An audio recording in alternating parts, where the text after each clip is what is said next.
So who are we? We're a registered New Zealand not-for-profit educational charitable trust, and I'm the director of it, and I'm the founder. In 1995, I put all of the birth skills that hundreds of fathers and mothers and I developed in the United States in the early 70s into a not-for-profit organization. We want to change the world around childbirth. We want it to become normal and natural when pregnant to self-learn birth and birth coaching skills, and then use those skills to work through the activity of birthing your baby. For all births, because 100% of pregnant women will give birth, and this is our baby's birth. We were just ordinary mums and dads. In the early 1970s, fathers were just coming into labor and delivery. We wanted effective skills so that we would work together well. Why did we develop skills? Because as women, we just nitpick the crap out of the birth that we've had or what's going to happen to us. And as fathers, we're nitpicking how well we can birth coach. We don't want the woman pissed off at us as a birth coach, so we want to know how to help.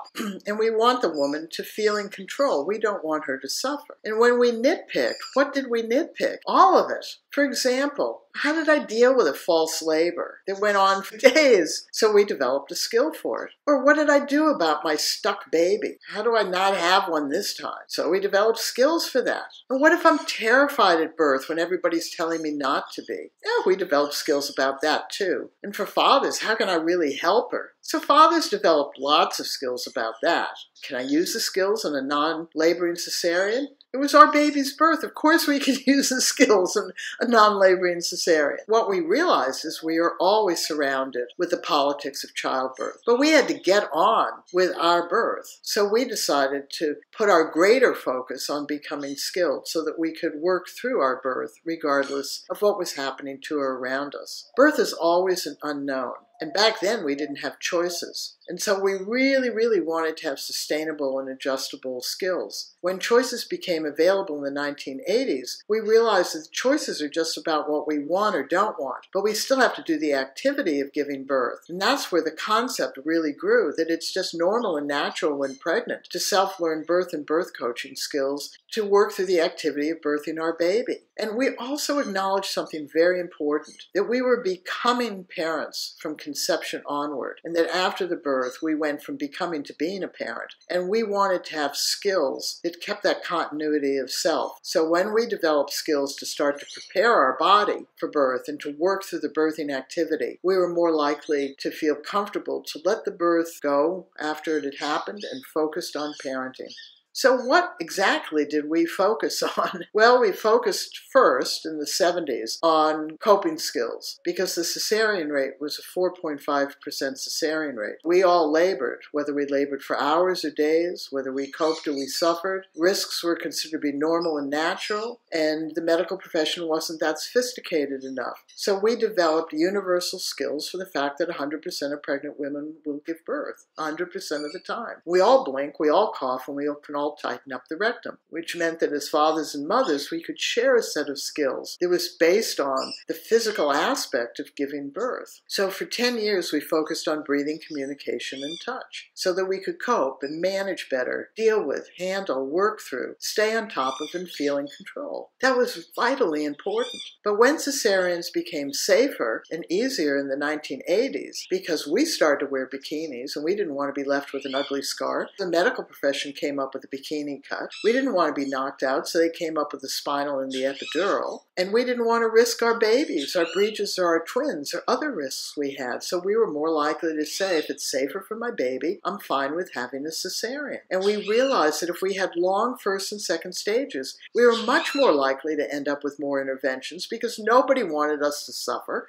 and nobody wanted any risks to develop into a problem. So we started in the 1980s to focus on what dads really understood, which is birth is an exercise in plumbing. You got to get a big object out of a container. We figured out ways to open up the pelvis, and we figured out ways to really prepare the birth canal. So our baby could open us up, move down through and out our body as effectively as possible with as little trauma as possible. And what you have in the complete course is a broad and deep range of skills that are easy to learn. And the skills work around every birth. birth. Whether we birthed at home alone, accidentally or intentionally, whether we had tubes coming out of every single one of our holes, we had no difficulty using the skills. And we worked together beautifully. And so how did we actually do this? Well, we started at 24 weeks because we were more than halfway pregnant. And if we were 40 weeks plus, we just crammed as many skills into us as we could because it was better to have some skills than none. At 32 weeks, we spent 5 minutes a day preparing our birth canal because we didn't want our baby to get stuck and we didn't want to be left with lifelong trauma to our internal organs and our vagina. No birth professional has ever stopped us from using these skills in the 50 years that they've been around. Never. Tens and thousands of births. No birth professional has ever stopped us using these skills. In fact, they praise us. They just wish there were more skilled families. And that's why we want this concept to grow, that it's just normal and natural to self-learn birth skills in pregnancy and use them to work through the activity of birthing your baby. You look in control, you sound in control, you're working together, and you don't look like you're suffering. Staff and obstetricians and doctors and midwives negotiate with us better if we're looking like we're in control. We birth more effectively. We reduce the risks from becoming potential problems, and we recovered much faster. So if you're looking for the complete skills that we developed in the 70s and 80s, this is the course for you. If you have unique issues and you want a course tailored to you, we have other online courses. So we've taken modules from the complete course and we've put them into a course that's specific for you and then added more content. Everything matures and grows along with Birthing Better. We know you'll enjoy the skills. They're very practical and pragmatic and easy to learn. How much time do you have to spend learning them? 5 minutes, maybe 15 minutes every day or two, just so that you know you're going to use them. And then use them. Work through your baby's birth journey with skills.